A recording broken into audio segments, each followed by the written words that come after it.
Değerli Kütahyalılar, değerli hemşehrilerim, Azerbaycanlı yazarımız Gülsüm Adil kızı hanımefendi Kütahya'ya geldiler ve misafirlerimiz oldular. Kendilerinin 29. kitabı Şehitsiz Vatan Olmaz.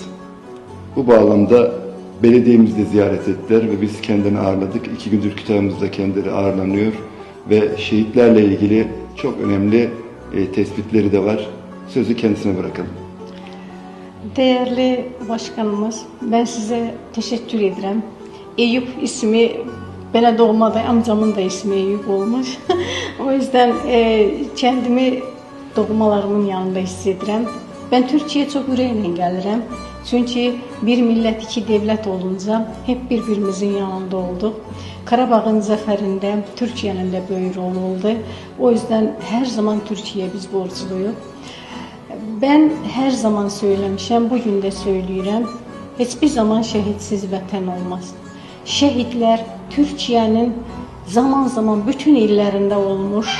Yani dünyanın her yerinden bu Türkiye'de gözü olan düşmanlarımız var ve her zaman da olmaktadır. Bugün de hala devam ediyor. Gerçekten şehitsiz vətən olmaz. Şehitlerimiz canlarını bu vətən yolunda koydu. Gazilerimizi ise Ulu Tanrı şehitlerimize şahit olarak Gazi adlandırdı. Gazilik Mustafa Kemal Atatürk'ten kalıp ve bugün bu gazilerimiz de şerefle o adı taşıyırlar ve şehitlerimizi yaşatmaktan ötürü elinden geleni edirlər. Ben de bir yazar olarak, gazeteci olarak neden yazmayayım ki bu şehitlerimizi? Onlar canlarını mermi qabağına, silah qabağına, top tüfəng qabağına qurban vererek, gülerekten, cesaretle gedirkən, ben de kalemimle vuruşum diyerek düşmanlarla, ben de kalemimle bunları kitap haline getirmeye kararına geldim. Öyle bir söz var, toprağa su tökülərsə çamur olar, yani palçıq olur. Ama toprağa şehidin kanı tökülərsə, o zaman toprak vətən olur. O yüzden vətənin qədrini bilməkdən ötürü mən də bu kitabları il dolaşarak bu üniversitelerde, kütüphanelerde, önemli yerlerde yerleştirirəm, arxivlərdə qoyuram ki, gələcək nəsillər bu günün Çanakkale Savaşı'nın, mesela Adana'da baş verən Yaşılova Savaşı'nda olan o şehitleri, soykırımları tanısınlar.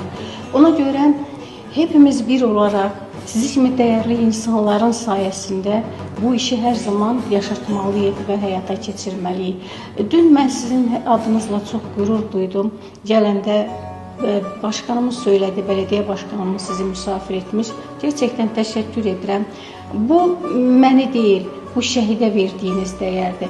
Bu şehidin kıymetini bilmek anlamına gelir. Ona göre ben size teşekkür ederim. Hakkınızı helal edin.